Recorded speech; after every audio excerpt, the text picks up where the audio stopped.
Okay, welcome to the Journal-isms Roundtable. My name is Richard Prince, and I write a online column called Journal-isms. That's journal-isms.com on diversity issues in the news business.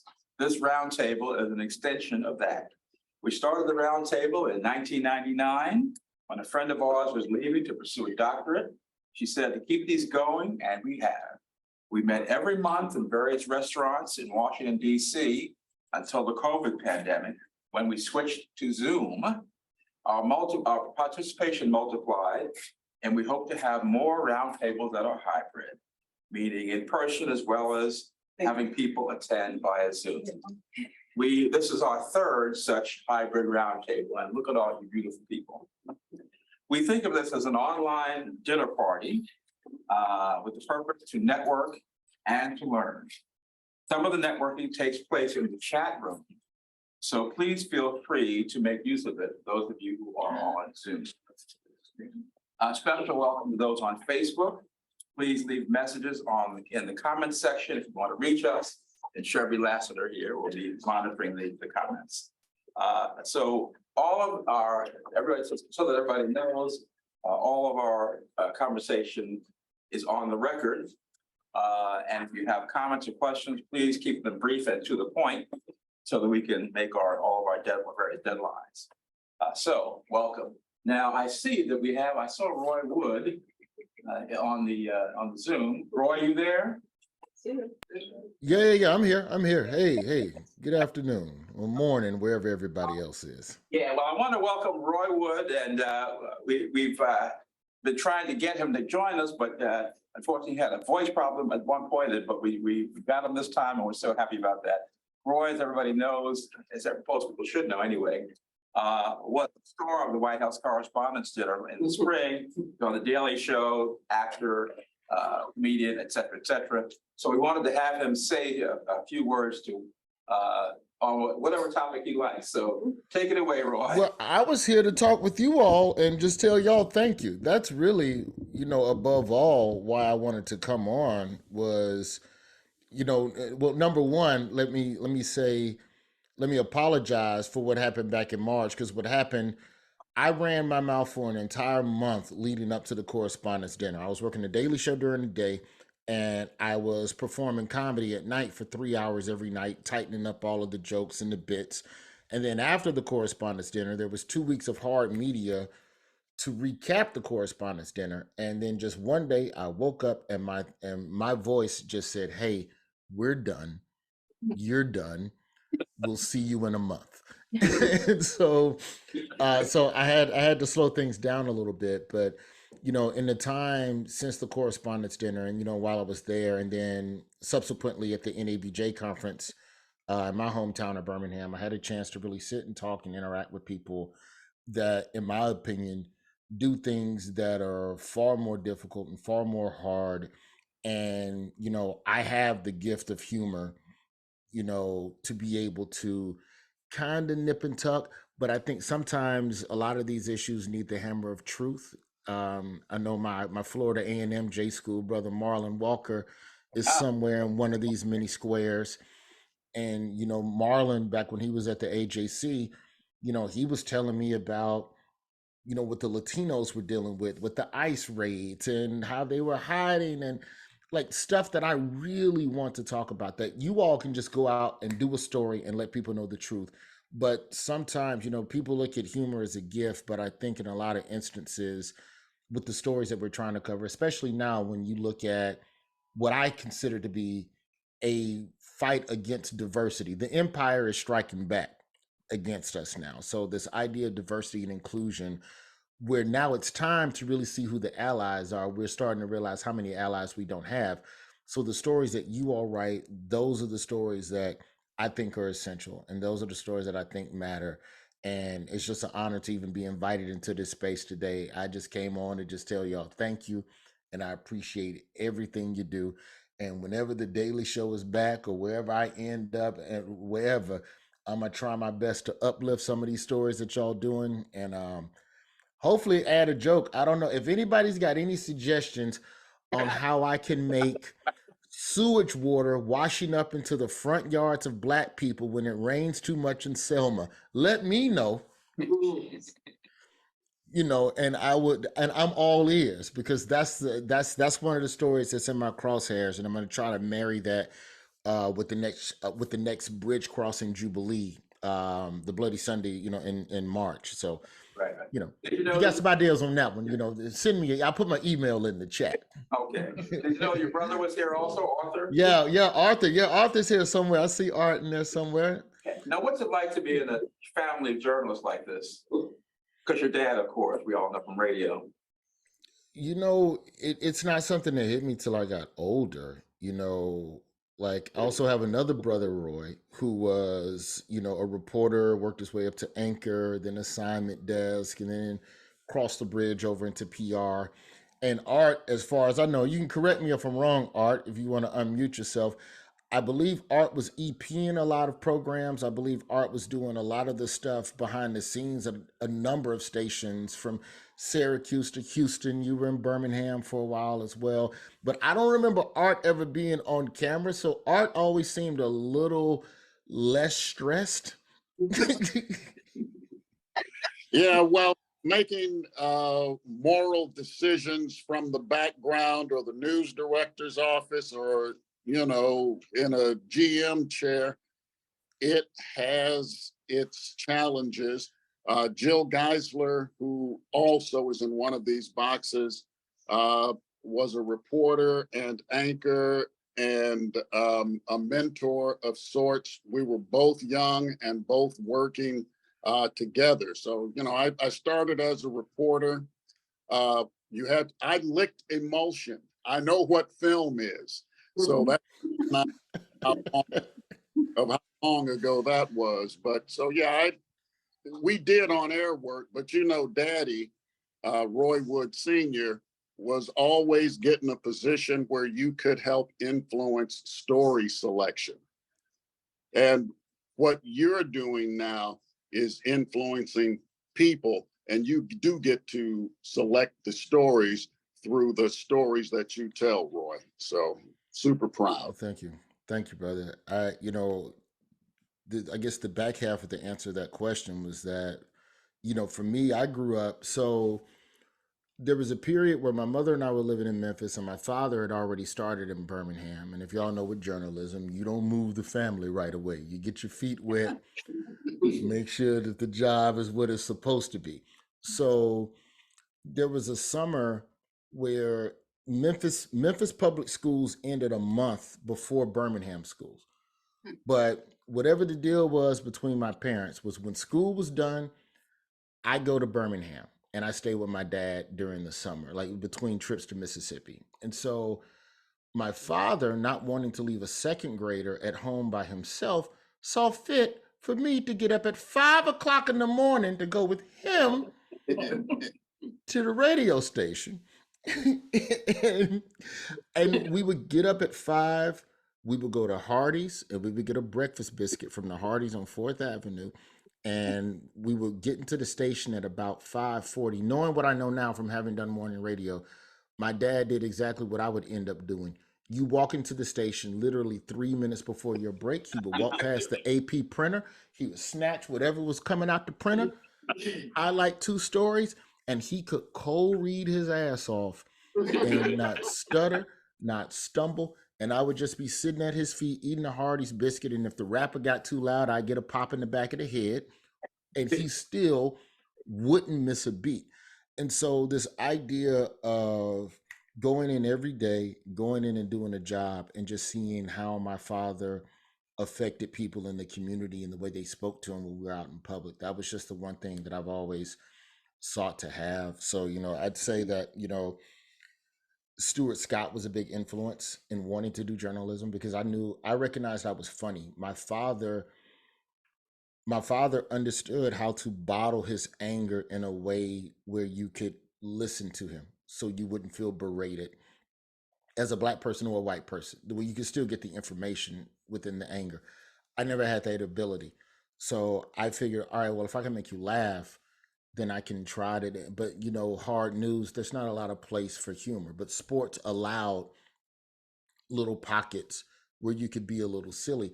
So that was really my entry point into journalism. And then as I got into stand up and my comedy, and once I had a child and became more aware, oh my God, the world is corrupt and corrosive, then my comedy started transforming into something that was much more opinionated and analytical about the world. And then you couple that with the journalism skill set from college, and it kind of became this hybrid thing that I am now, where now I know how to use humor to try and sneak in here and there some of the stuff. Because, a lot of what we do at the Daily Show, I ain't talking about nothing that Black folks don't already know about.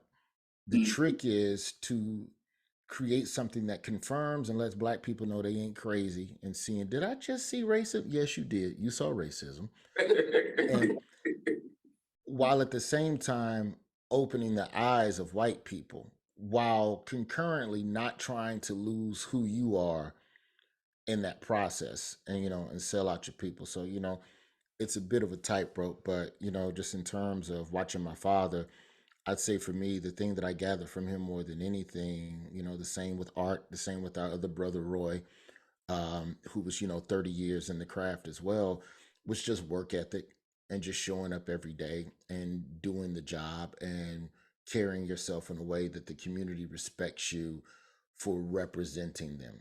And I think that's probably one of the biggest honors you can have as a Black person, is to have other Black people trust you to tell their story. Here, here. Okay. One last question is about the White House Correspondents' Dinner. What did you think of that? That was chaos. Like, so I've known her for years on Twitter, never met her in person. Who's that? April Ryan, the night before. Tell y'all something. If y'all ever nervous about something that you about to do, call April Ryan the day before and let her calm you down. And she really put everything into perspective of just do what you're here to represent. Talk about the things that you want to talk about, and nothing else really matters. Everybody there is playing angles. The thing that's weird about it is that you start finding out how many journalists are not sincere in what they cover, and how many Republicans really don't believe what they be spitting. They just trying to be cool. They trying to get invited to the table. A lot of people that say the wrong things in this country, in my opinion, are just people who want to be included in something. They want to feel like they're a part of something. So if they can say something goofy, then they're happy to go be a part of something. You'd be surprised the number of people who I've seen talk crazy on TV coming up to me and trying to share that Kellyanne Conway loves me. I don't know what to do with that. Loves me. Was trying like so there's all these after parties you go to, and there's all these mainstream white journalists at the after parties, and the Fox people won't speak to you. They'll look at you, and I pissed off CNN with some of my Don Lemon stuff, because I wasn't defending Don Lemon off camera. I was defending Don Lemon on camera. Because everything everybody don't like about Don Lemon, it's off camera stuff.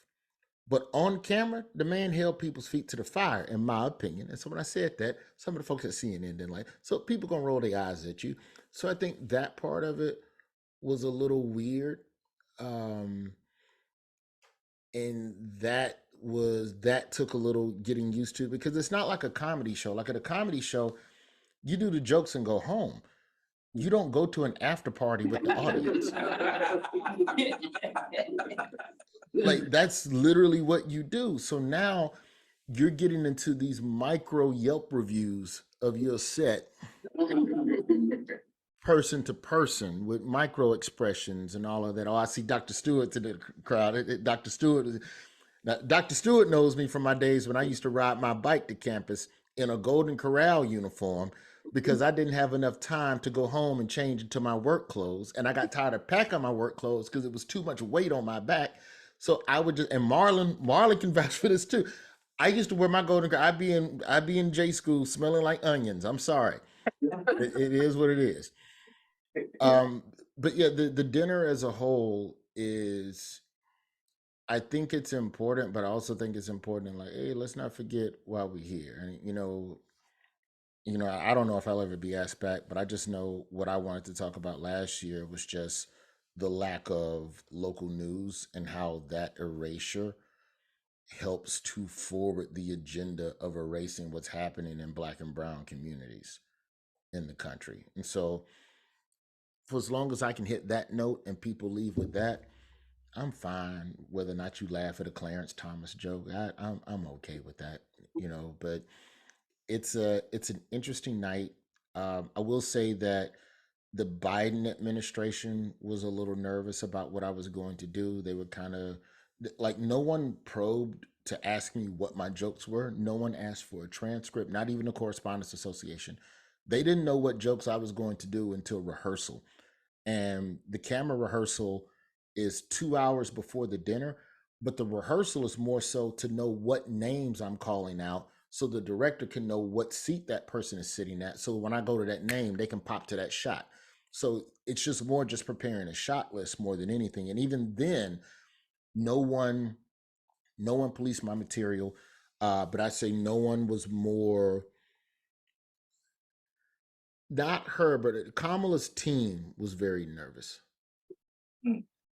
Not the vice president herself, but her team was extremely nervous. And I know a lot of that just boils down to, she gets hit hard in the media, sometimes from Black people.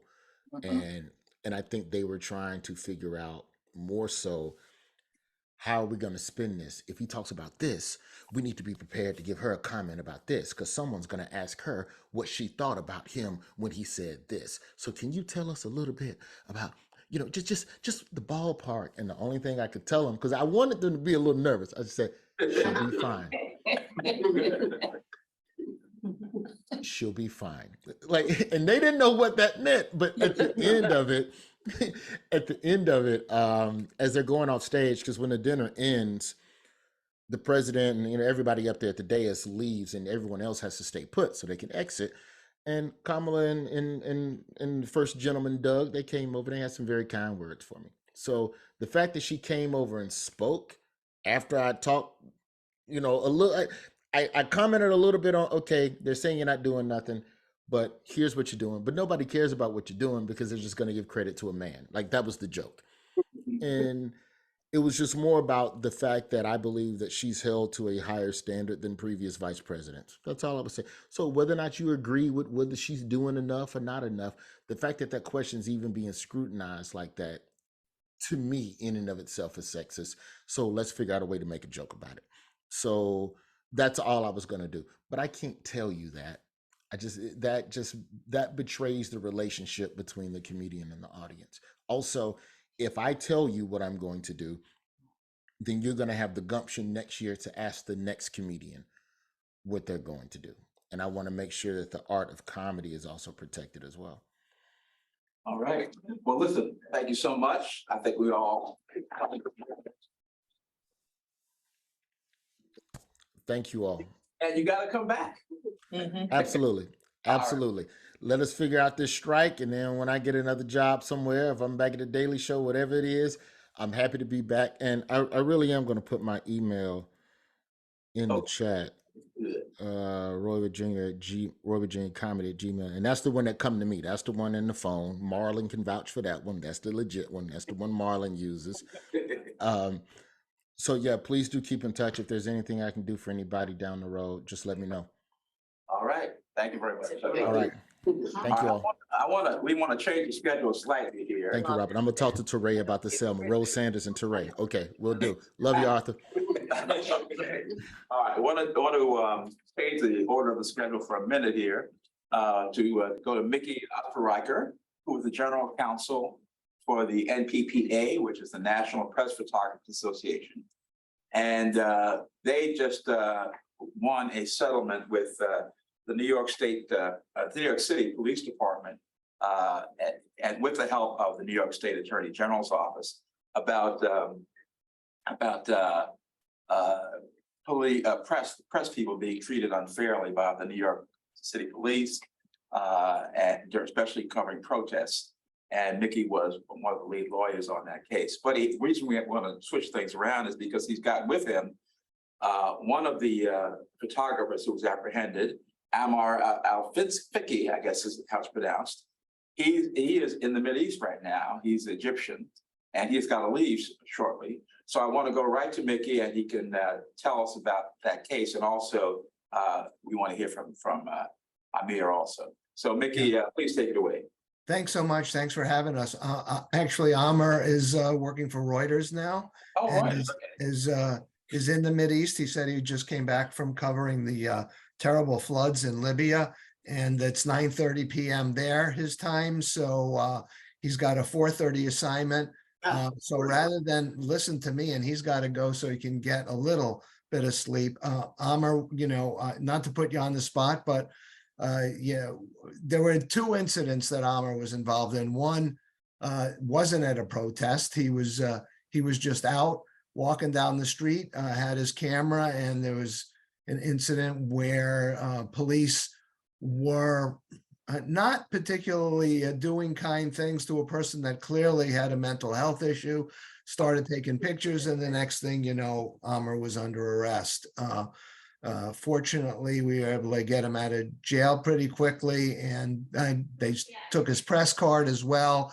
He got that back, and then, so that was one of the incidents. The second one was he was covering things around the Barclays Center during the protests, and was seriously injured by a police officer using a baton. But Amr, before I keep going, why don't you just talk a little bit about, your experience, considering that, you have a different background, having come from Egypt as a medic, and then being in this country and thinking, hey, the First Amendment is a great thing, and freedom of the press, and not so much. So go ahead. And Well, thanks, Mickey, for the intro, and thanks for having me. I'm currently in Dubai time, so sorry, I'll have to leave soon. I kind of like live in the future now. So let me give you a little bit of background. I moved to the US. I was like relatively young after the Arab Spring, and during that time I was a medical student. I studied medicine for 6 years, and for some unfortunate circumstances, I was forced kind of to move to New York. And then I stayed, and I was homeless for 2 years until I was able to go to graduate school and study journalism and pursue my dream to become a photojournalist. And I'm one of the lucky ones to have a job and have support from people like Mickey and other people in the industry that are super kind and doing a lot of important work to make sure that we're safe while doing what we do. The first incident, there was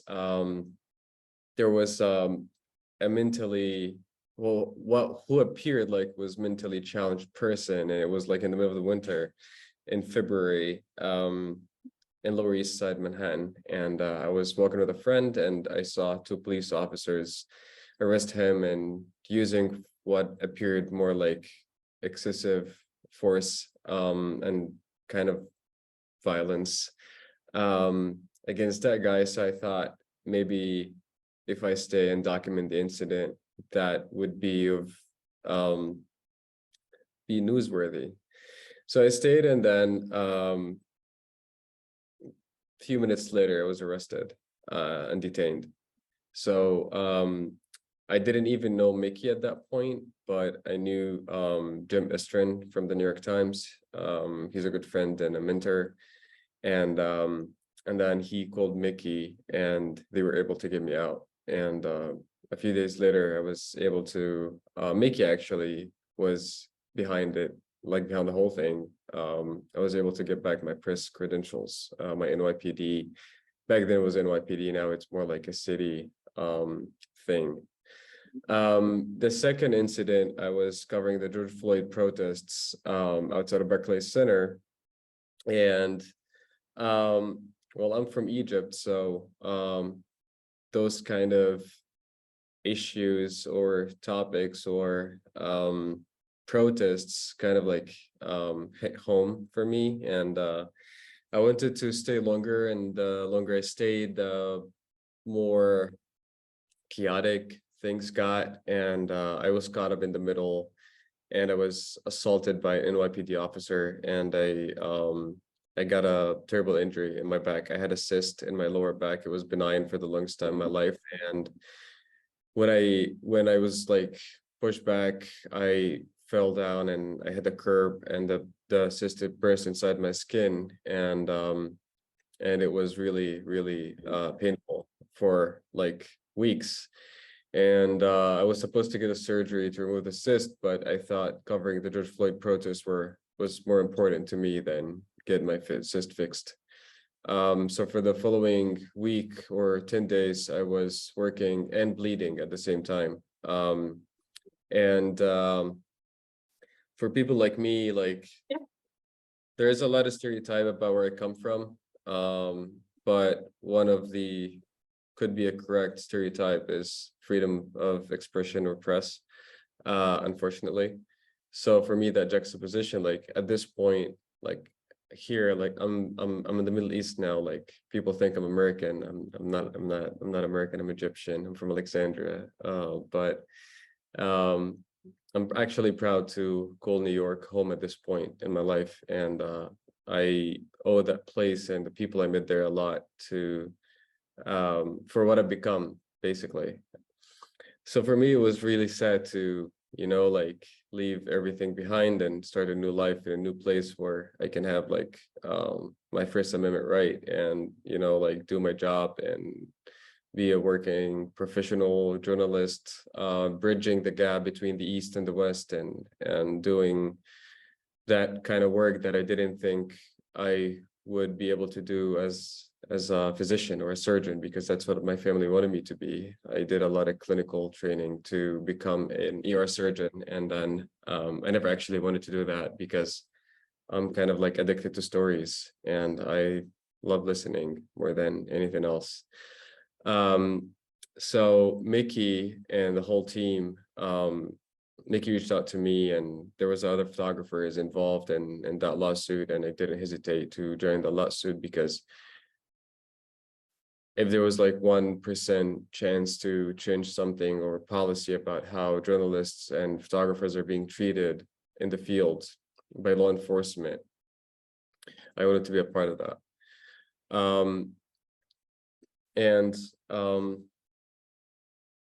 Now we get to celebrate because we reached a historic settlement thanks to Mickey's hard work and the whole team. And Mickey, I don't know if I mentioned that to you, but I got a lot of messages from journalists from all over the world after our victory. Let me describe it that way.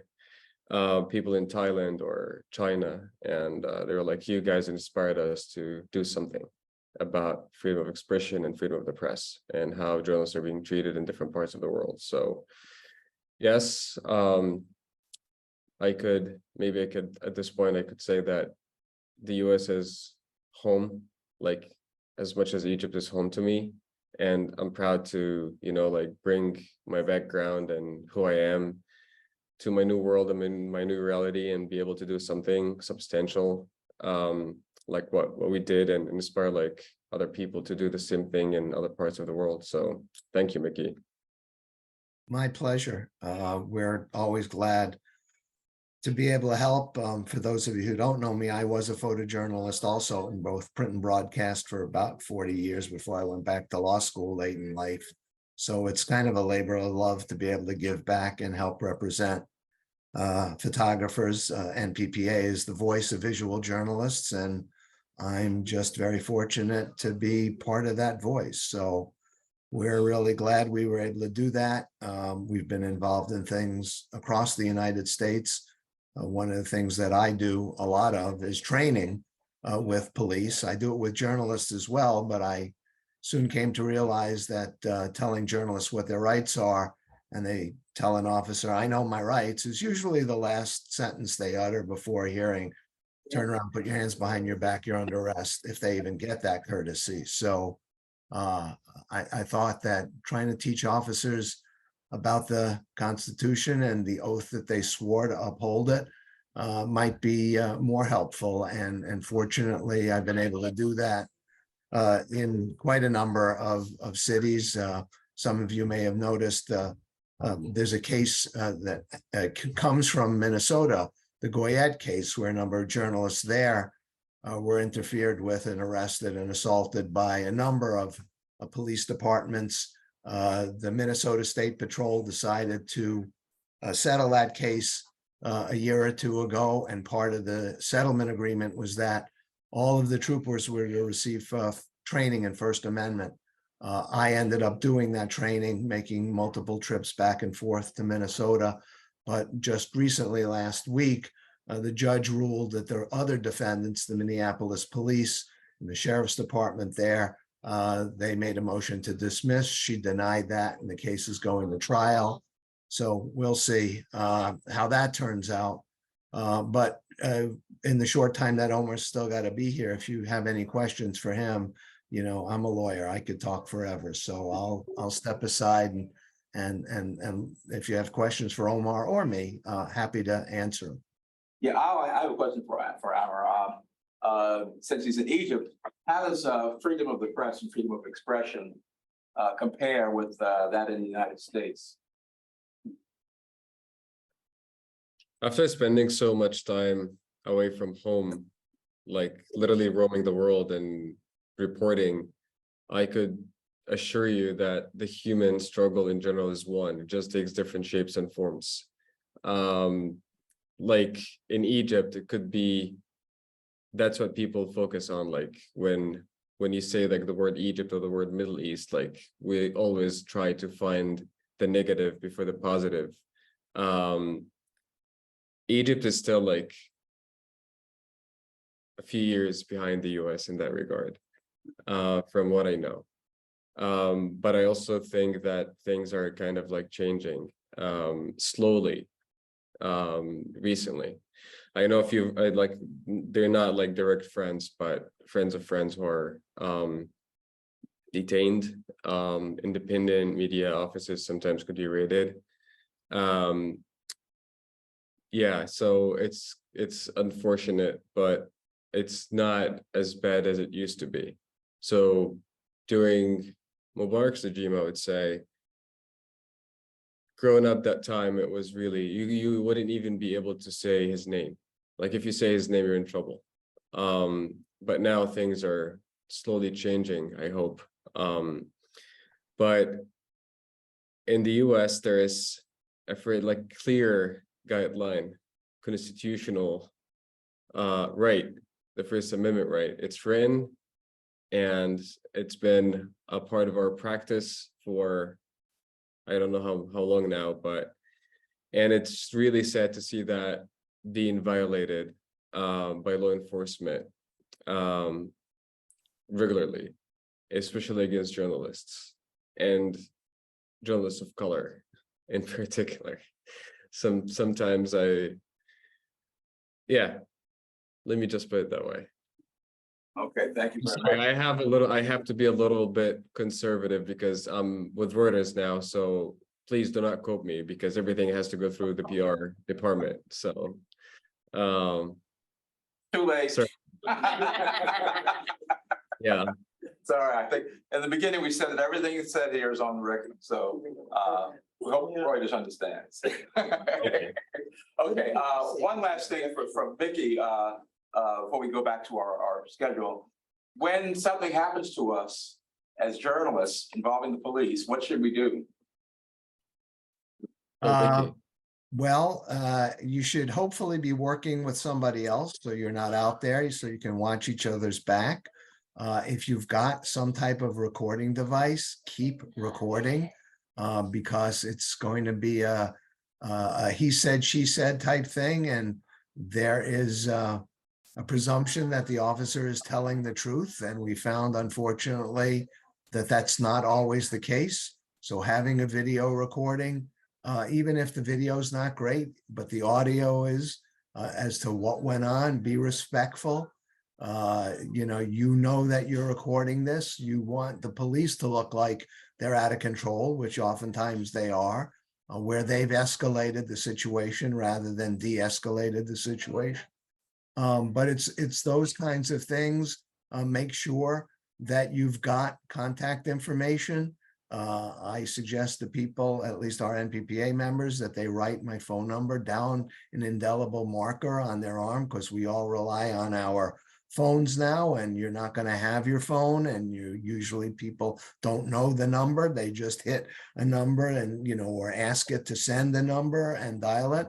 So if you need to have a number, write that down. But, so somebody can contact somebody. It doesn't have to necessarily be me directly. I know during the protests, I used to kid around and say I was like a mother's best friend, because I would get a call in the middle of the night from someone's mother. It was usually a student journalist who said, listen, you don't know me, but my daughter said if something happened to me, call Mickey.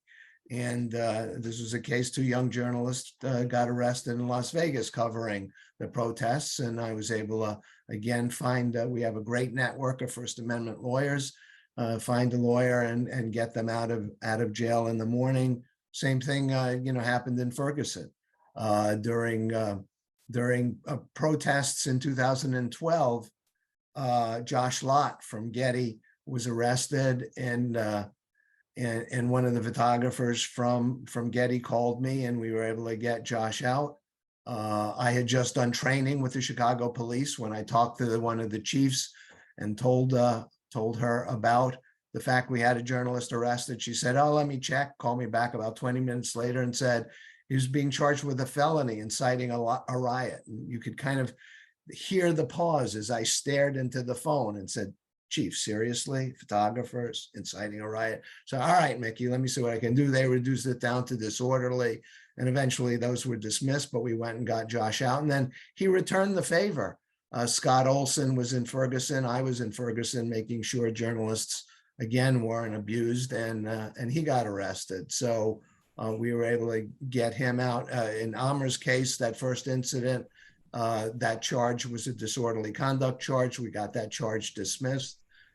So in terms of what you can do, just make sure you've got people that know you're out there and have your back, so that people can know if something has happened to you, whether you were injured or arrested. Thank you. That's good advice. Well, thank you for that, and thanks to Amer as well. We're going to have more on this topic later on after we hear from Earl Caldwell. So I don't see Earl on the screen, but we do have an interview that we did with Earl earlier in the week, and Jackie bring it to play some of that for us. We're going to show a short excerpt of that, and the full interview, 90 minutes, is going to be made available to anyone on YouTube. So we'll give out that URL later on. So Jackie. Share screen.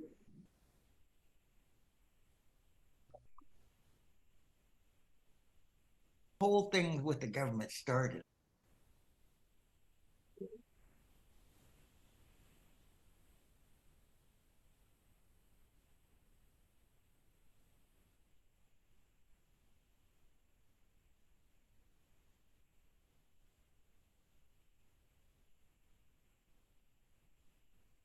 Thing he wants to open this up with.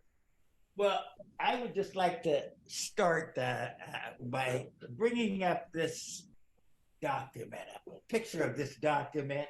It's over 50 years old. Can you see it? Yes. And this is a historic document. And note the great list of names there. There must be about 70 or 80 names at the bottom. It's a who's who of really of Black New Yorkers. This was from May of 1968. And at the top, in the bold letters, a message to the Black community from Black journalists. and we are asserting in this, this was a full-page ad. It was a full-page ad. The New York Association of Black Journalists started in that period, and we and this was about a month or 2 months after I was subpoenaed to appear before a federal grand jury. And this is really the start of a long series of events that is one time. Okay, I just wanted to stop this for a minute to let people in the room know that the food is ready. And so one at a time, you can go in there and get your food and come back and join the rest of us. Back to you, Jim. reason what brings us to here this morning. You can still hear. Since going full circle. Now, I wanted you to talk about Jefferson City and what happened there and how important that was in creating this sort of a unification of Black journalists. when this whole thing with the government started, I didn't take it seriously. I believed in what we used to call in the newsroom the power of the press. And whenever as a matter of fact, an FBI agent told me they were going to do this if I didn't cooperate with what they wanted. And I was talking to them like, they don't know, you have no idea. I'm telling them, you have no idea what's going to come down on you if you do that. And I did not realize that in the scheme of things, there was no power of the press. We had the power maybe to destroy some people's careers by saying certain things, this, that, and that. But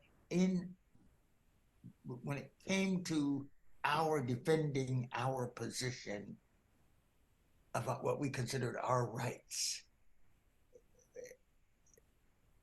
we really didn't have the power to make those things real. And but I didn't understand that. So when I really didn't take it seriously at the beginning. But when we went to Jefferson City, I did, because the government began to move right away about making this real. And I'll remember the first time I appeared before a judge, and they made it clear that if you don't cooperate, you will go to jail. And I couldn't believe that they would actually put me in jail. I just couldn't believe it. And then once you realize that, it changes everything. But Jefferson City was a huge turning point, because I didn't even know we had all of the Black journalists. And we all slipped off from our jobs and went out to this college in Missouri for what was just a very emotional weekend, but just to know that all of us existed and that everybody there had ideas, and we discussed, how can we defend Earl Caldwell? How can we do this? What do we do? And so it was a giant turning point. But prior to Jefferson City, when I actually had to go before the federal authorities for the first time, one of the stunning things that I was found, and I didn't find it, other people found it at the New York Times. Said, well, the problem here is that the government's action and the government's petition, it only speaks of Earl Caldwell. He has this information. The New York Times was not in it in any way. It was just me. Oh, you're out sort of by yourself. Earl, hold up for a second. When you first got the notice that the government was coming after you, what was the attitude of the New York Times management, the editors there? What did they think you should do? What did they advise you to do? Well, they didn't advise me to. They told me, and one of the things I would say about the New York Times is that they never told me what to do. They said it would be my decision, but they had a Jim Goodale introduced me to New York Times lawyers, and they had lawyers who didn't have the same position as these people, these reporters who were on this thing. Those of us who were black. But in this period, I mentioned Lambre Breath also. There was a big change in who we were. The black people, colored people, that threw that thing all away and became black. And it was just that. And the black journalists, one of the things the black journalists began to do was organize. We actually began to organize before I was subpoenaed. In New York, we called it Black Perspective.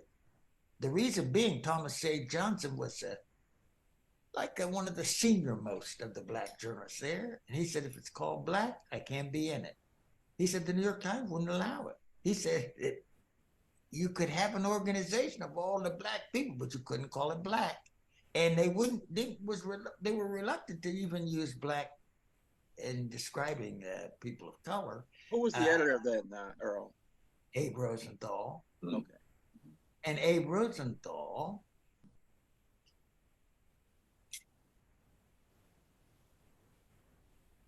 he loved Tom Johnson. He hired Tom. He hired me too. He hired me without an interview. I was working at the New York Post. On the day that my first day there, I had my brand new Brooks Brothers suit. An editor says to me, well, anybody talk to you? I'm saying, about what? He said, well, no, nothing. I just wonder if anyone's mentioned anything. And you see the guys looking at me, and finally Arthur Gelb comes over to me, who was number 2 behind Abe, and says, we'd like you to go out on a story. Would you mind doing it? He said, I know you're supposed to be on orientation, but I said, no, what's the story? They were James Meredith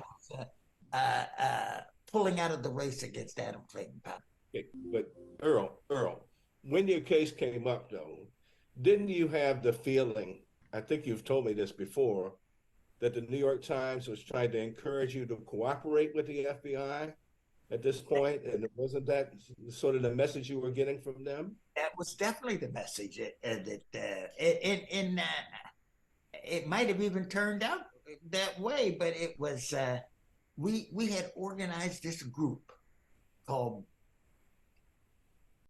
Black Perspective. And so we didn't get into that black journalist thing, so Tom could come in and everything. And, but Tom and Gerald and I at the New York Times, I mean, we were like, the passion, the obsession. And after work every night, the 3 of us would go sometimes we'd take the New York Times car. We would be going out. Our job didn't end because we were leaving the paper. It was, you keep going. And so when something happened to me, it was happening to all of us. We were making the decision. It quickly became this thing that involved, and it swept across the black community. And I think even the New York Times was surprised at the black response. Mm-hmm. Okay. I wonder if now, Lee, do you want to jump in here and ask you a question about? I want to say one other thing, if I could.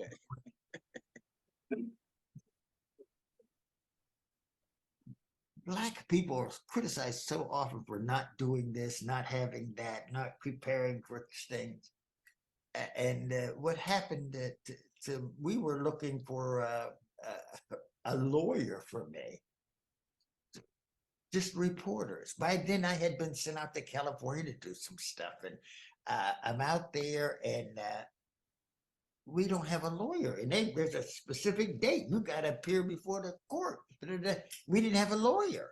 And I remember the night before I'm supposed to appear before the court, and in the morning, we didn't have a lawyer. And we're talking about the lawyers we know. We knew criminal lawyers. And then we got a call from New York. The call came from Jack Greenberg, who was at Columbia then. He was the head of the NAACP Legal Defense Fund. And they said, we know you need a lawyer. And they understood a constitutional lawyer. And they said, we have a lawyer. And he's in California. He's in Northern California, where I was. And they told me I should go to see him. And I took this information to the group. I think about 4 or 5 Black journalists from out there. And the first thing, I got this lawyer gonna work. Is he Black? I said, I haven't met him. I don't know anything about him. They say he's down in Los Altos, which is near Stanford University. And we went down there, and then that's where I think I got the greatest break of my life, when I met Anthony Amsterdam, Tony Amsterdam, who was a constitutional lawyer, and he was with the Legal Defense Fund. He was also a professor at Stanford University. And I'll always remember, when we went to his house, first place we were in going out, we were in cafes, going to talking about getting a lawyer. When we got to Amsterdam's house, it was close to midnight. And we had to call him to see if he would even still. And he said, no, we're waiting for you. He says, I know you're coming, we're waiting. And we got to his house. I had said, I'm not doing it. They can't make me do it. But those were just statements from the, I want to say the stupid, because you don't really know. We got to Amsterdam's house. He was waiting for us. We weren't in his house. We weren't in his house 3 or 4 minutes. And he said he had been talking to people from New York. And he said, I've been looking into this. And he said, I'm convinced you have a legal right to refuse. I'm saying, I'm not going to do it. You can't make me do it. I'm not going to go to jail, they're saying. He said, you have a legal right to refuse. And that was like manna from heaven. That just changed everything. It changed everything forever. And he was absolutely right. And he made the New York Times vice president, Harding Bancroft, flew to California to support Caldwell. And on the morning following that night, when I met Amsterdam, I was to go before the federal grand jury. And Amsterdam says to me, when after told me, he says, no, I don't want you to go. You don't go. I said, what do you mean I don't go? He said, I'm going for you. You stay home. He said, no, I want you to come to this office. The Times had hired a lawyer in San Francisco. He said, but you come 2 or 3 hours late, and don't come in. Don't say anything. You just stay in the waiting room. I'll come and get you. I'm in the little waiting room there in the Pillsbury Madison Sutro office. Harding Bancroft comes out. He has to go to the bathroom, and he says, oh, this lawyer, it's Amsterdam. Where did you find him? He said, this is the best thing to happen to us so far. He said, he's just great. And he goes on. In time, they would come to hate him. But Amsterdam was a brilliant constitutional lawyer. And he, in the Legal Defense Fund, would take on from that point all of the expense of the litigation. And Tony Amsterdam would map out a strategy. It went in the district court. The New York Times called the decision of the court in the district court a great victory, and said it's over. And then Amsterdam said no.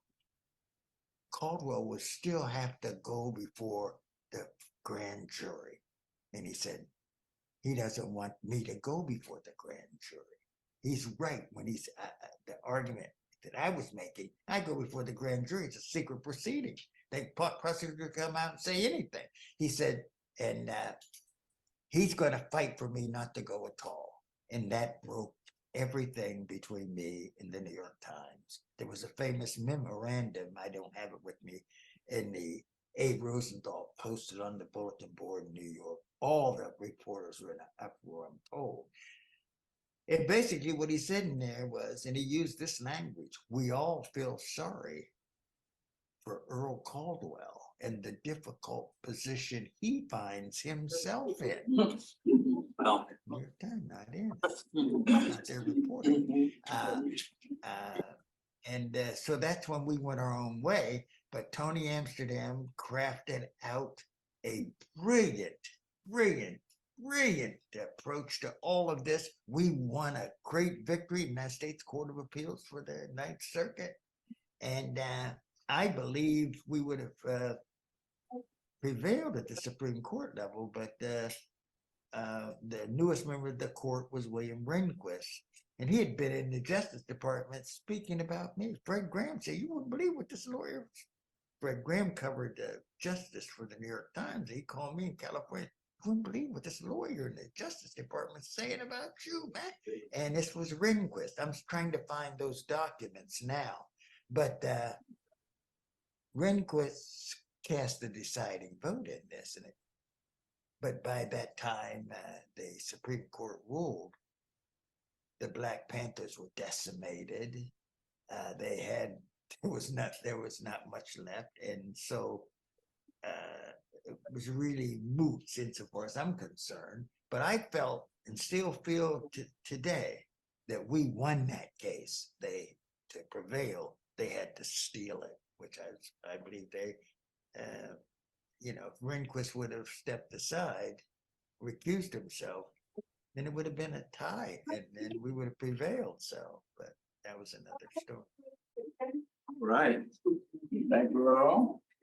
We have Lee Levine with us, and also people from of course, our hosts, the Reporters Committee, to explain a little more. But Lee, tell us, for those who just need clarity, what is the significance of this case that Earl was involved in?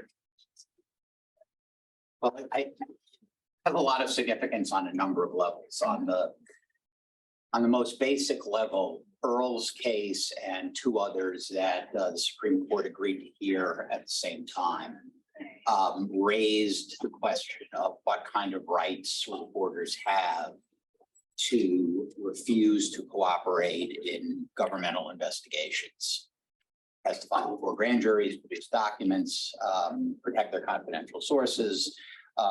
And the court, as Earl said in the clip, the court ruled against Earl, but the opinions in the case by the various justices were kind of all over the place. And it was, although Earl and the other reporters lost, and there's some very bad language in the majority opinion written by Justice White, suggesting that journalists have no privilege of any kind to protect sources and unpublished information before grand juries. The other opinions were not quite as dogmatic, which left open some hope, which continues to this day because the court's never revisited the issue in the 51 years since Earl's case was decided, that there is some level of First Amendment protection. On another level, and this is the one that ironically is of most interest to me, given that I was a practicing lawyer for 40 some odd years in the First Amendment area, and you would think I would be most interested in the legal stuff. What I came upon in my research for this book is that the subpoena to Earl most likely was really not about wanting his testimony to assist the Justice Department in prosecuting the Black Panthers. It was really a part of an FBI operation known as COINTELPRO, which took place in that period of time. That in this part was designed to destroy the Black Panthers. And one of the ways that they were fixing to do that was to cut off any kind of fair reporting about the Panthers that would tell, especially the mainstream media and the predominantly white press, the full picture of what the Panthers were about and what they were doing. And Earl, who had been sent to California in the fall of 1968, was doing that. And it really pissed off J. Edgar Hoover. And so what I hope my book will show is that Earl was subpoenaed so that a atmosphere of distrust would arise between him and the Panthers, because the Panthers would not know, even if he refused to testify before the grand jury, when he went in the grand jury room, they wouldn't know that for sure, and that he would be cut off and be unable to report. And he wasn't the only journalist who was subpoenaed, although by far the most prominent. CBS also received a subpoena to testify before the grand jury, and unlike the Times and Earl, did not fight it. Mike Wallace actually appeared before a grand jury and testified about an interview he had done with Eldridge Cleaver. So on that level, I think it's a really cautionary tale about the government's efforts back then to distort the public's knowledge about a group that was considered to be outside the mainstream of the civil rights movement. Let me put it that way. Right, okay, thanks. Okay, Michael, did you want to mention anything about the how the Reporters Committee fits into all of this? Sure. Yeah, so I'm Michael Zwern. I'm the Director of Development at the Reporters Committee, and thank you all so much for coming in person and on Zoom and Facebook. Thank you for Richard for hosting. My colleague Jen Nelson is our senior staff attorney, and she regrettably is at home with the cold, but she'll join on Zoom. But the Reporters Committee was founded largely around this case and similar cases in the Nixon administration, in instances of government overreach where agencies of federal law enforcement were trying to basically intrude on the press's ability to gather news and to report to the public on issues of importance, including the civil rights movement and others, and the use of government tools, including subpoenas and surveillance on journalists who were trying to report to their communities on issues of importance. So that was the impetus in the 1970s, early 70s, 71, 72, of what would become the Reporters Committee for Freedom of the Press, in whose offices you're currently sitting. So there's a long-standing connection, and I'm not an attorney, and I'm also not a journalist, which makes me an oddity in this room. So I'm going to ask, maybe we can jump to my colleague Jen, who's our senior staff attorney, who can talk a little bit about what kind of services the organization actually provides to journalists, both historically and what we do today, 52 odd years later, about protecting the news gathering rights of journalists in newsrooms and ensuring that people's First Amendment rights to gather and report on the news are being protected. Hi, thanks, Michael. And yes, again, I'm really sorry I couldn't be there in person today. Trust me, you want this kept here rather than in there. So I am, as Michael said, a senior staff attorney here at the Reporters Committee. I've been with the organization for 6.5 years now. And before I went to law school, I was a journalist myself. So it's just so great to be among such, esteemed professionals. So really honored to be here. So I just want to expand a little bit on what Michael was talking about what the Reporters Committee is doing today. And it's a lot. So gear up. So, we really recognize we're currently, we are the leading pro bono legal services organization for journalists in the United States. We provide legal resources, training, and support to both journalists and media lawyers. We recognize that increasingly, as news budgets are getting slashed, that legal resources are often the first to go, and we really try to fill that gap wherever possible. So we work in a number of different areas. We pursue high visibility and legal reform litigation in a couple of key areas. That includes federal and state freedom of information, access to court proceedings and court documents, and also amicus briefs, which are a friend of the court briefs, to offer support and the perspective of journalists in cases that focus on things like court access, prior restraints, libel and privacy, news gathering, reporters' privileges, subpoenas, things like that. The organization also provides defamation defense representation and subpoena defense representation. I myself have been a litigator in both those types of cases for years now. Another exciting thing that has been more of a recent development for the Reporters Committee is the launch of our local legal initiative, in which we have placed attorneys in a number of different jurisdictions around the country to offer journalists within those states access to an attorney who is licensed to practice in that state and can offer, on the ground legal services. The organization as a whole is based in Washington, D.C., so the ability to expand our reach has been really, really exciting. We also monitor emerging technology issues in our Technology and Press Freedom Project. This includes things like reporter source confidentiality, electronic surveillance laws, content regulation, and things of that nature. We also do some policy work, evaluating federal and state policy and legislation on things like anti-SLAPP laws, which are designed to help journalists and others who are expressing their freedom of speech get frivolous defamation lawsuits against them dismissed expeditiously. Among a number of other policy areas that touch upon journalists, including, of course, reporters' privilege. Importantly, my current role at the organization, I lead our pre-publication review practice and pre-broadcast review practice. We work with investigative journalists and independent documentary filmmakers to evaluate their work for legal risk prior to publication. Another thing that I am also in charge of is our legal hotline for journalists, which has been around for decades. And that offers journalists a resource to submit legal questions and get a response from an attorney on our team. I also manage our legal training. We do newsroom trainings all the time to help guide journalists on different aspects of media law, how to vet their own work, and things of that nature.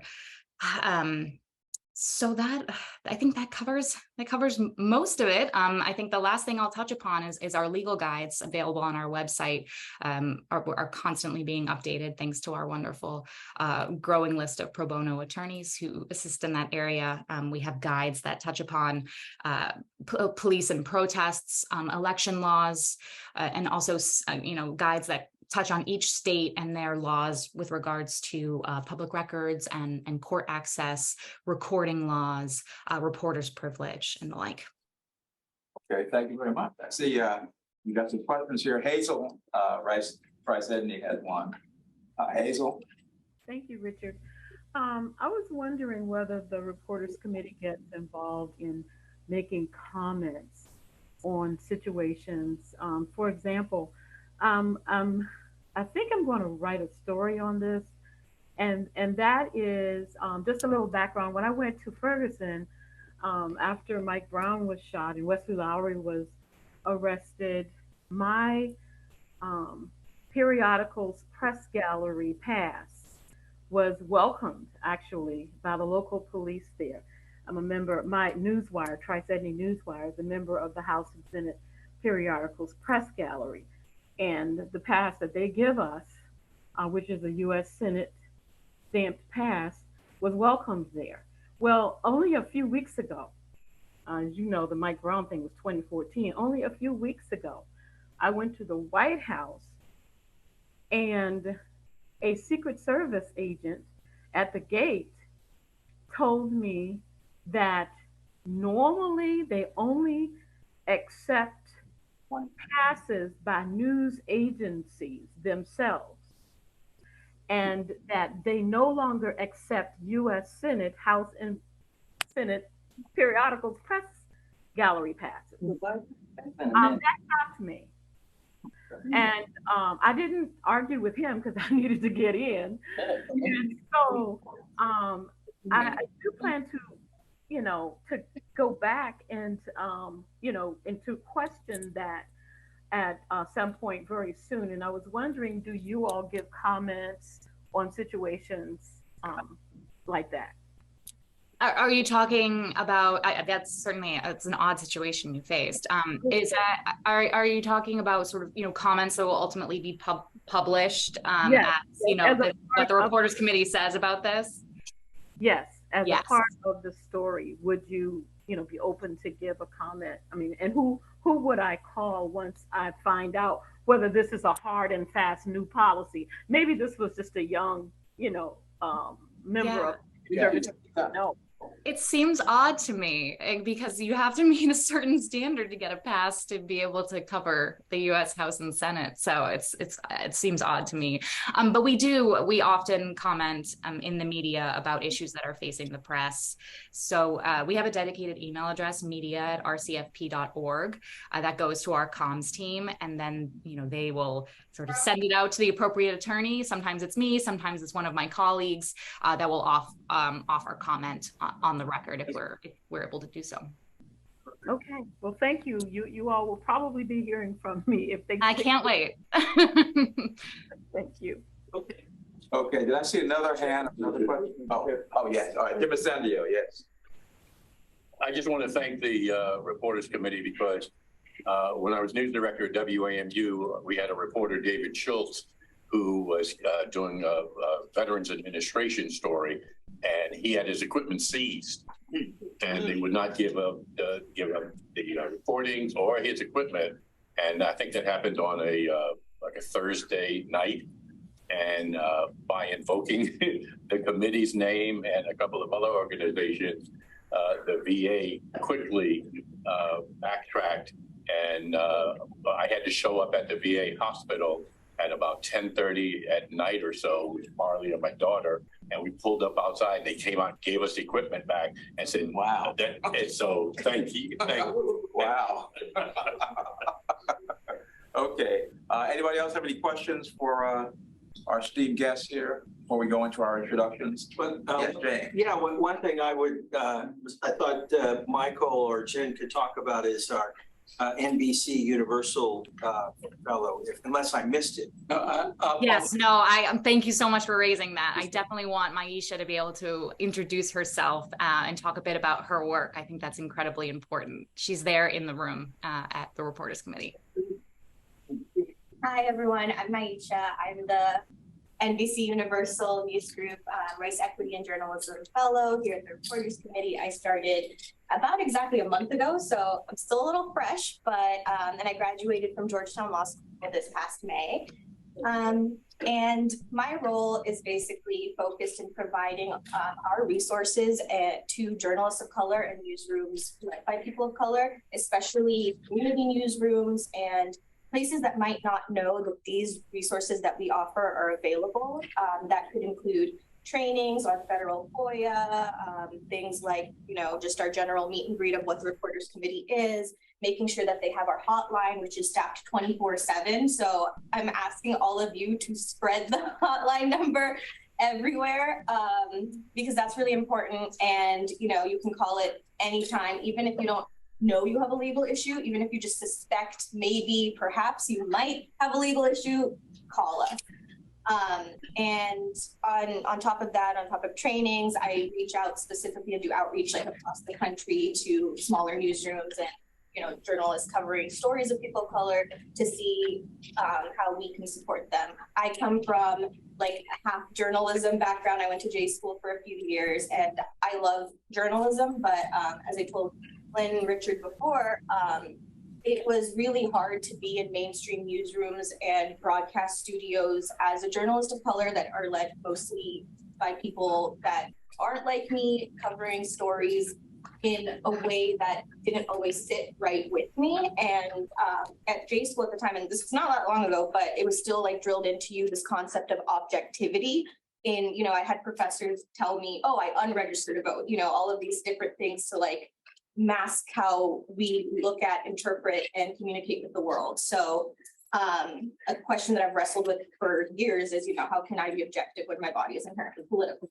And how do we, how do we support journalists who need to tell, the truth, but not, spin aside or like a sanitized narrative about what's actually really happening and affecting real people. And I think storytelling is the, I would say, like, heart of journalism, and allowing people to tell their own stories, the stories of their communities, is what I find true journalism really to be. So another thing that I ask is, I'm going to have Richard put my email in the chat, and I will try to gather everyone's email after. If you know any small newsrooms, any journalists even, and journalist is a broad word for us here. So that could, anyone reporting, I would love to connect with them, because that's my job. I'd like to learn from them, and I'd like to see what we at the Reporters Committee can offer them. So I'm like, this is a action item, not just a broad, no, please tell people. Yeah, so thank you everyone for listening to me. So much wheel. And thank you. And congratulations on what you're doing. All right, now it's time for our introductions. And if anybody has questions or comments, this is the time to make them. Don't make them too long. Oh, Greg. All right, Greg, we'll get to Greg, but all right, we can get to Greg right now. Greg, please identify yourself, introduce yourself, and then you have a question as well. Excuse me, can you hear me? Yes. My name is Greg Morris. I teach journalism at Hunter College, at the University of New York. And I was wondering, after hearing the speaker talk about kinds of journalism, one of the things I was really concerned about is student journalists. Would your organization deal with student issues similar to what professional journalists have to deal with? Did I say that right? Yeah. Well, there's a response to you already from Jen Nelson. Wait, I'm sorry. See it? Jen, are you there? Okay. Yes. Great. Hi, I'm sorry that question sort of, can you repeat yourself, please? Okay, yes. So you were talking about regarding professional journalists, and that they should get in touch with you or spread the word about getting in touch with you. I was wondering if that is open to student journalists. There's it's not well known, but there is a student journalism crisis at the City University of New York. They've been quietly and maliciously, I'm using the word maliciously, cutting down on the student voice. There's less support for student publications. There are all sorts of different things going on to sort of interfere with the message. Yeah. So I guess the direct question is, should I tell my student journalists who would tell other journalists, get in touch with Jennifer Nelson? Yeah. So, and the reason, Greg, I missed your question is because I was typing my response to that question in the chat. So I'm sorry, I was typing away a response to you. We often refer student journalists to the Student Press Law Center, the SPLC. They have a legal hotline as well. I'm in touch with them. Yes. And so, I think there are areas where a Reporters Committee can assist, but there are some times where SPLC will have specialized knowledge about that is particularly applicable to student journalists and some of the issues that they face, such as, dealing with the administration of their schools and things like that, that we, have knowledge of course, but they really, are very, lasered in on that. Yes. So of course we welcome student journalists contacting our legal hotline, and then we sort of evaluate on a case-by-case basis, is this something that would be better equipped for SPLC to handle? But of course we consider them journalists, and we are there for them. Here.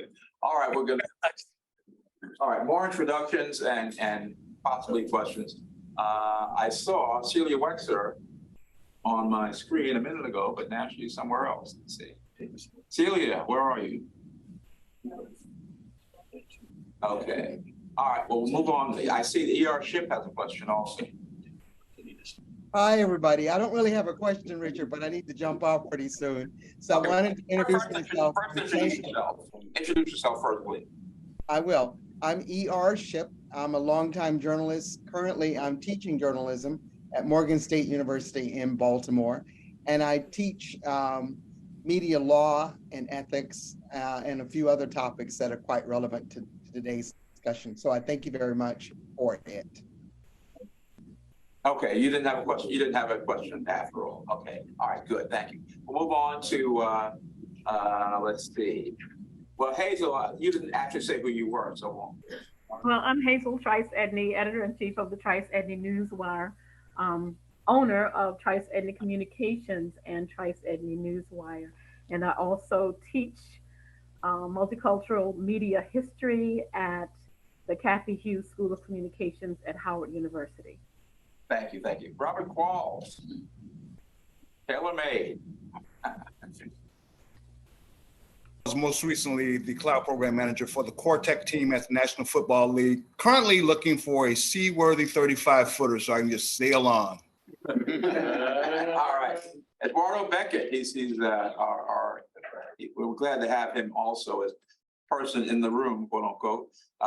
And he just can tell you about the case he just won that we can all feel heartened by.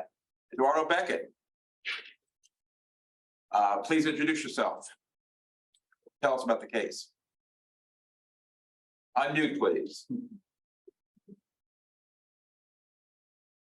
Unmute. Yeah, I got you. All right. Yeah, it's an honor to be here. The first thing I want to say is that this case, I didn't win it alone.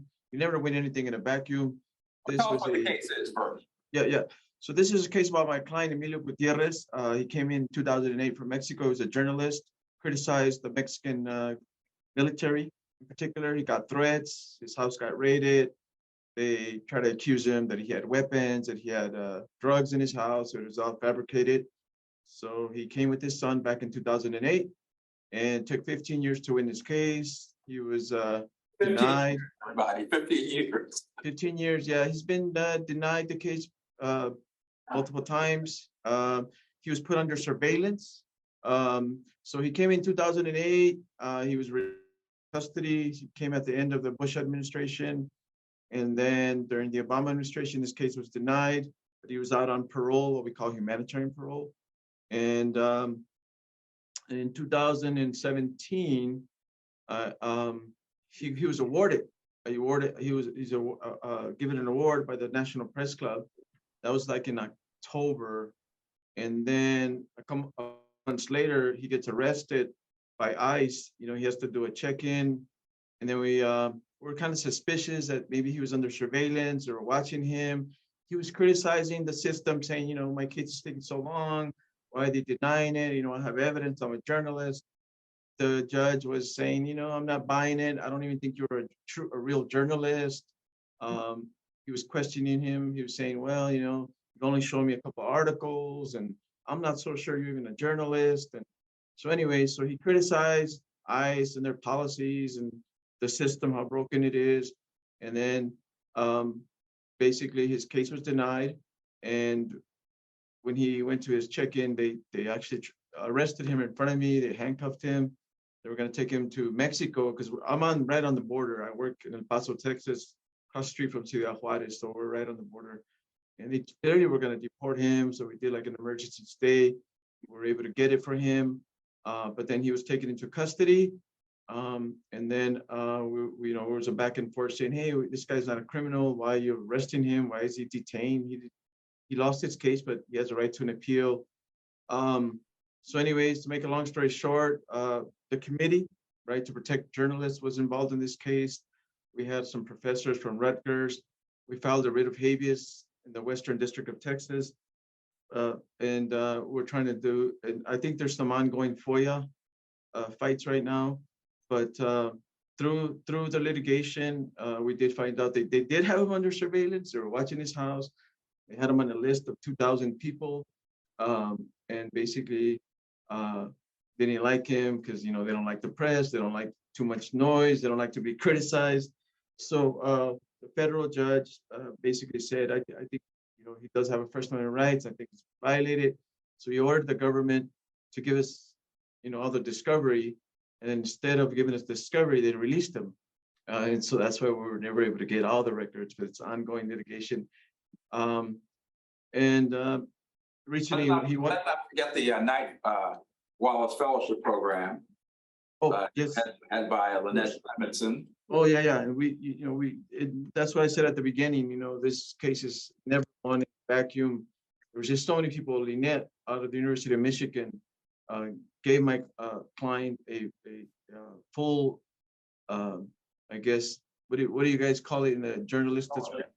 Fellowship. Yeah, a fellowship at the University of Michigan. Took him over there. He lives over there in Michigan and Ann Arbor. So, I mean, the way I look at it, like Lynette, I tell her, Lynette, you've done so much. Like, I can only do the legal part, but you're doing much more than that. You gave my client a home. You gave him an environment. You basically allowed him, to feed himself, to eat, which is a lot, right? Because when you're being attacked by the government and you don't have access to a job or money, I mean, this fellowship was like saved him basically. And of course, all the amicus briefs and all the lawyers that were involved across the country, I couldn't do this alone. Yeah, right. So it was, I have to emphasize that in this case, the power of the press worked. I really believe that the interference by the press in this case put a lot of pressure, and we're able to get victory for him. But it shouldn't be that hard. It shouldn't take multiple lawyers and multiple lawsuits and FOIAs to win a case like that. This case should have been won at the beginning, but it wasn't. And that just shows you where we're at. But there's just so many people to thank that it's just too many, the National Press Club. Please put your contact. Prince. Yes. Please put your contact information in the chat room so that people can get in touch with you if they need to. Sure. And so anyways, just that's the case in a nutshell. But there was, like I said, government surveillance and everything you want to know. They were even fighting us on whether or not our experts were even experts and whether the newspaper articles were even real. So, when the government uses all its resources to come after you, they can play a lot of games and they can make everything hard. And that's what happened in this case. And that's why it took so long to win it. Okay, thanks. We really appreciate that. I see Bob Butler is here. We didn't know whether he was going to make it after FPJ's convention. Introduce yourself, please, Bob. Hello, Richard. My name is Bob Butler. I am just retired after 42 years at KCBS Radio. And yes, I'm here in Las Vegas looking at the Sphere. We had the convention here. We had just had our student newsroom complete our work last night. We covered the conference and had some breaking news to cover in that the arrest of the suspect in the Tupac Shakur murder. One of our students was able to cover that and talk to the district attorney. Our work, by the way, is you can find it at thespjnews.org. We had a great 3.5 days, put up like 43 stories with a few more to come. And I'm just glad to be here. I'm actually about to get out of here, go back down to the newsroom and get all my equipment before they lock it up. But I'm just glad to have been here. A great discussion, wonderful hearing from Earl. I've talked to Earl for many years ago about what he went through there. And then to hear from Roy Wood was also great. So great to see everybody. Some folks I know, some folks I don't.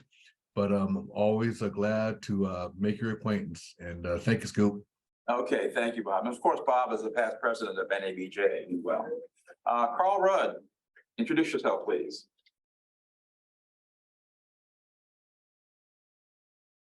Carl, unmute, please.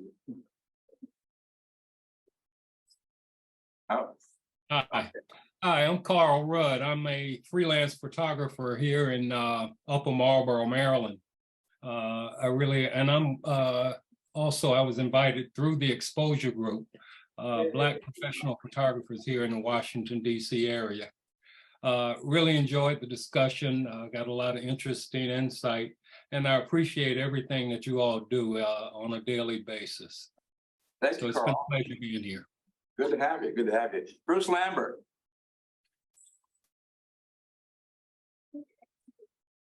Bruce. Unmute, please. Unmute. Yes. Okay, we're gonna have to get back to Bruce once, but I was gonna ask him to let us know how far back he goes with Earl Caldwell. He's gonna tell us that. Is Donna Burr? Is that, I see Donna, but I don't see. Okay. All right, Charlie Cobb. Unmute, please. Unmute. Okay. Can you hear me now? Yes. Okay, it's good to be here. Thanks. I'm long retired from the reporting business, but and most of my reporting was in foreign affairs, particularly in Africa. And the experience there in relationship to police and especially armies is very different, I think, than in the US, and certainly in terms of the kind of threats that you get. As a veteran of the freedom movement in Mississippi, however, I find that some of the experiences way back in those days, which is the early 1960s, are relevant to what I see emerging today, particularly with respect to the press. The press back then whipped up fierce fury against the movement. It was largely responsible for the kind of fury that resulted in the violence that surrounded the entrance of James Meredith into Ole Miss, for example. Police never had a direct hand in the kind of violence that existed there, but they existed to support the kind of violence that the Ku Klux Klan engaged in, or that the White Citizens Council engaged in groups that thought those groups were too liberal. That's a long conversation that we don't have time for now. But again, thanks for having me here. I found the conversation extremely interesting, and it's always good to hear from Earl.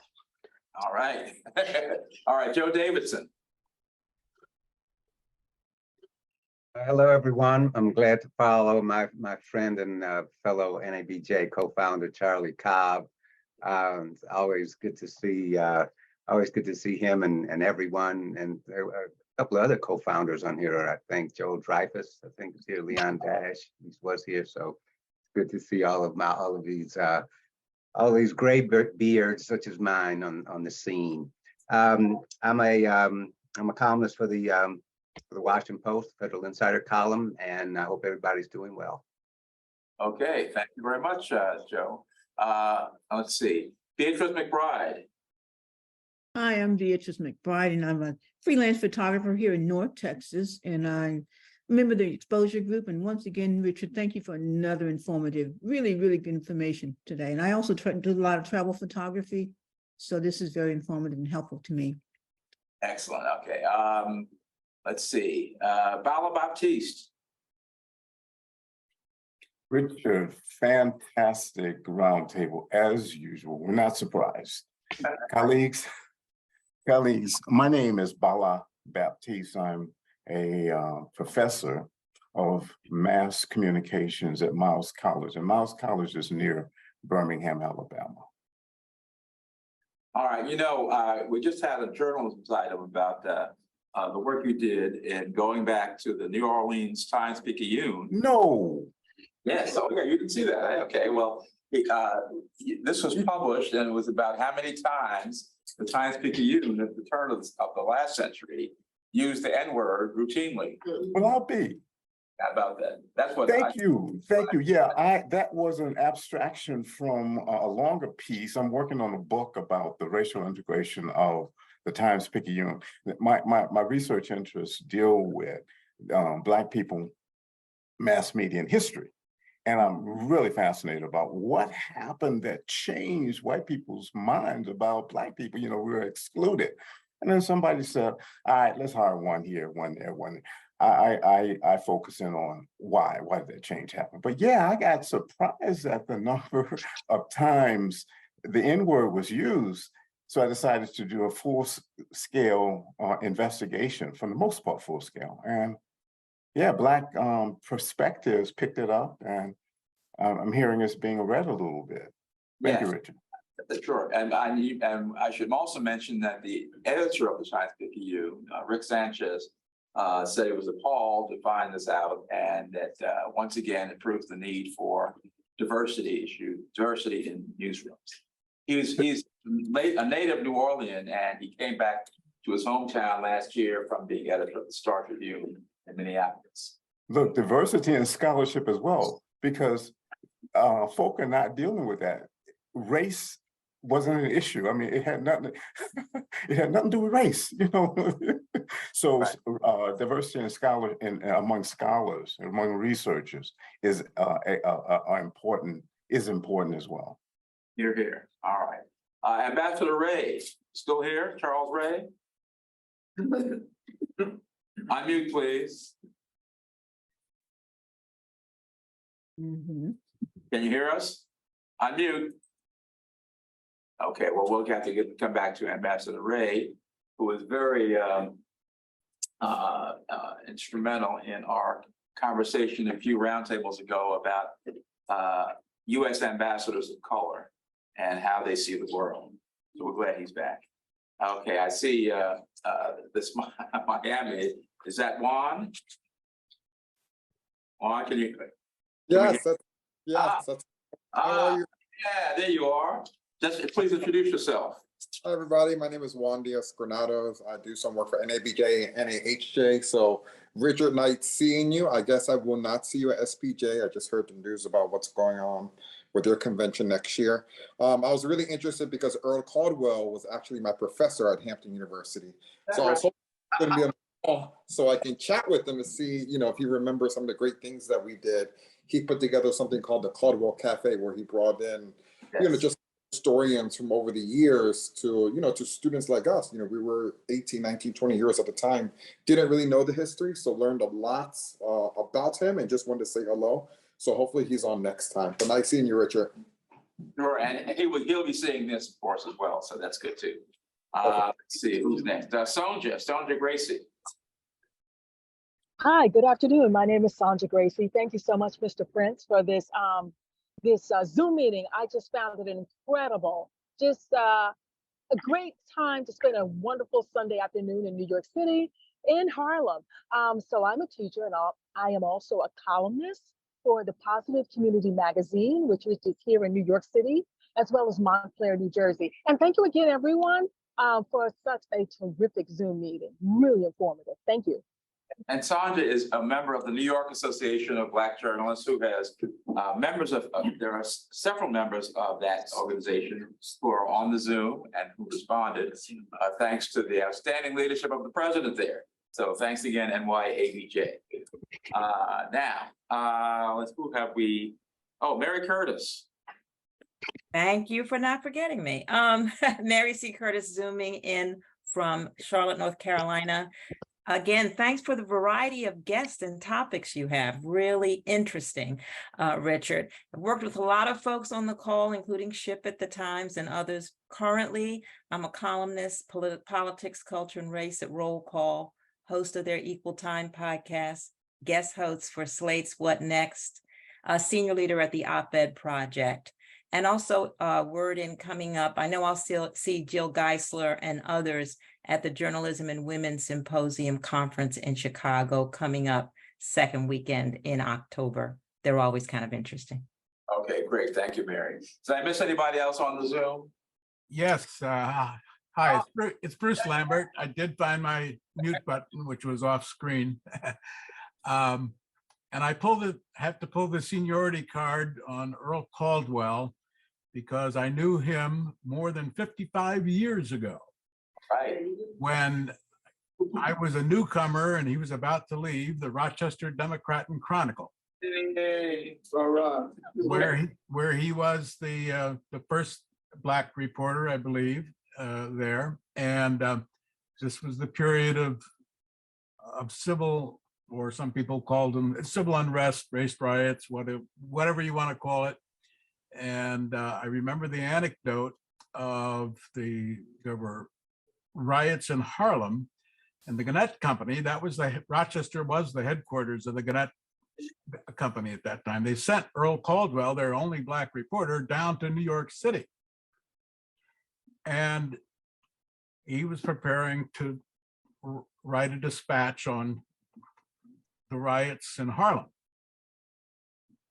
And Friday night, the Saturday paper came up early, and there was a promo across the top of the front page. Read Earl Caldwell's dispatch from New York City. Could a race riot happen here? You know, words to that effect. And that very night in Rochester, there were riots starting in Rochester. Mm-hmm. And that was the headline on page 1 with this oblivious promo line at the top of the page, which was taken off in later editions, of course. And here was the Gannett Company with its only Black reporter down in New York City, and they were having riots in Rochester. So this was, it says a lot about, about the industry at that time. Anyway, it was so great to see Earl on his video. Thanks a lot for the invitation. Thank you. That was 1964, if I recall correctly. 1964. Okay, I did forget Cynthia Robbins. She's got her hand up. Cynthia? Good afternoon, everyone. I am Zooming from Washington, D.C., and I am very happy to once again join the Journal-isms Roundtable. I am a lawyer by training, a Stanford graduate, actually, Stanford Law School graduate, after the legendary Tony Amsterdam, who also was the person who litigated the end to the death penalty case in the Supreme Court decades ago. For decades, well, for many, many years, the death penalty was not administered in the US pertaining to the litigation that he brought, the suit he brought, challenging the disproportionality of its application. I thank you so much for this presentation, and it's fascinating to me because especially one of the last things that was said, I think on the tape or maybe in the discussion, that there were still a list of 2,000 people that were under surveillance recently, it sounded like, because I personally thought that COINTELPRO was a historical relic of an age before smartphones, and everybody's posting their own information. So it's like you need to have a spy. People are putting their stuff out there themselves, but apparently that's not true. So I thank you so much for this presentation. It was really illuminating. I am a civil rights and criminal defense lawyer by training. I have recently, about 7 months ago, received a fellowship from the Culture of Health Leadership Institute. It is to really look at racial justice and racial healing in an interdisciplinary fashion. And there are people looking at narrative change among us. And so I thank you once again, Richard. This was wonderful. Thank you, Cynthia. Appreciate that. Okay, now the people in the room. Let's start with Barbara Reynolds. Oh, okay. Barbara Reynolds. Yes. I've been in journalism for 62 years. I was an editor at USA Today for I think 13 years, but I'm so excited today because I have written, this is my 8th book, The Rise and Fall of the Techno-Messiah, Technology in the End Times. It took me 6 years to write it, and last week I went to the porch. There was an envelope on the porch. I opened it, it was my book, and I'm sorry, I'm just so happy.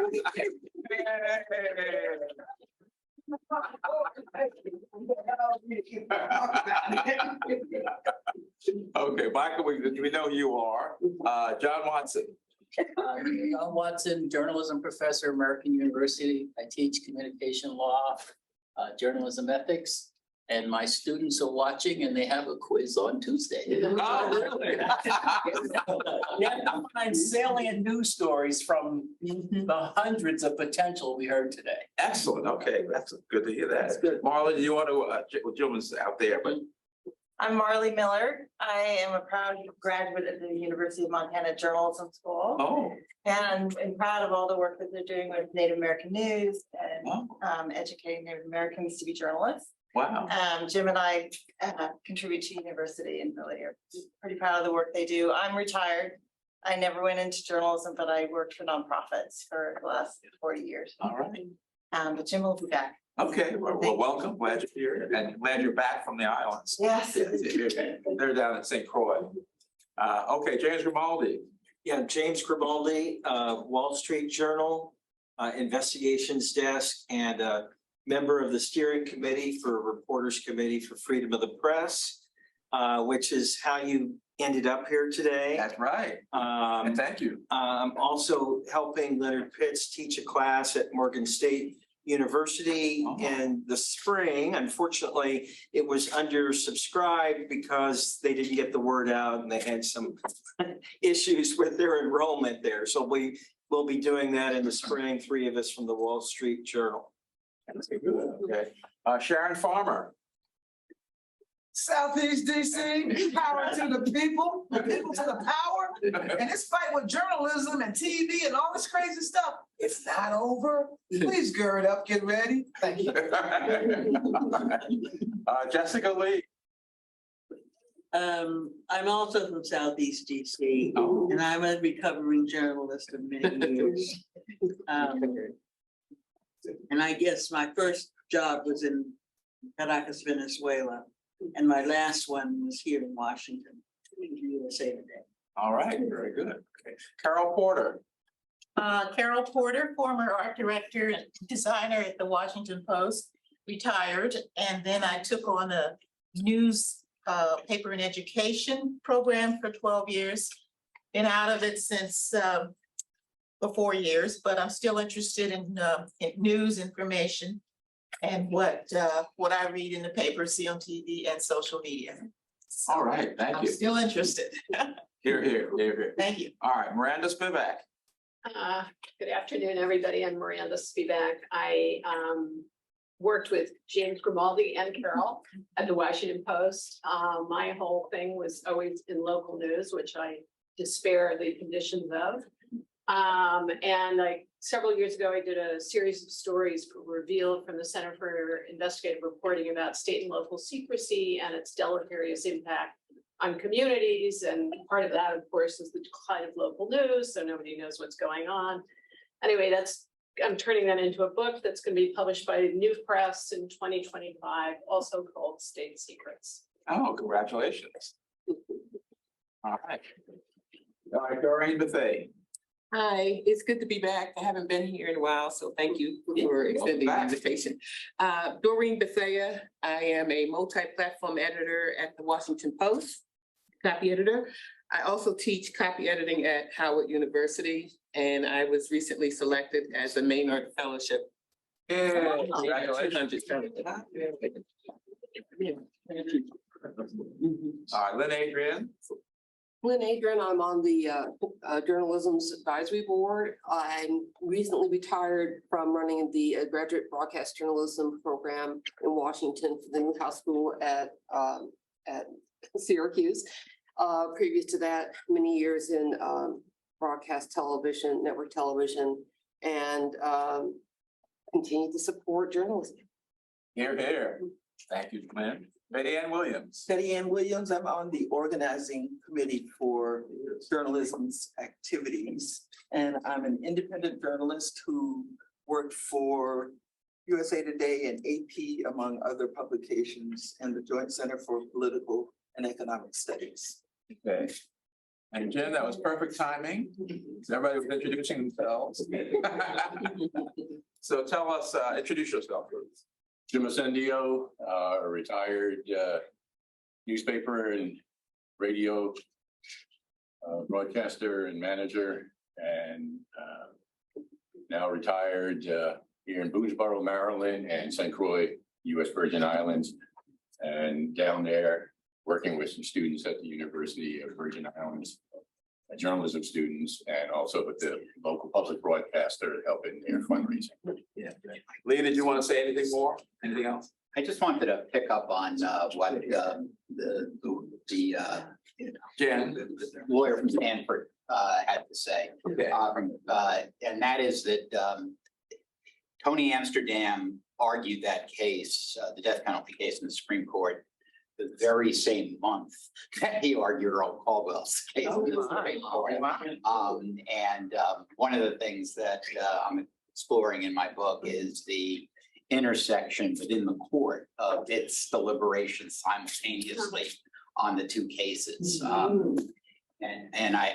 think, unfortunately for Earl, one of the reasons that he lost was that, and one could argue rightfully so, the court was really focused in on the death penalty cases, and some of the justices just didn't have the bandwidth to be focusing as much on Earl's case as perhaps they should have. Interesting. Okay, thanks for that. Lee, are you getting that from like the papers of the justices? Are you going, yeah, which justices are most helpful in that regard? Justice Powell and Justice Blackmun have made available to the public literally all of their papers, from handwritten notes to memos to whatever. Other justices sanitize their papers before they make them public, and they're not terribly informative.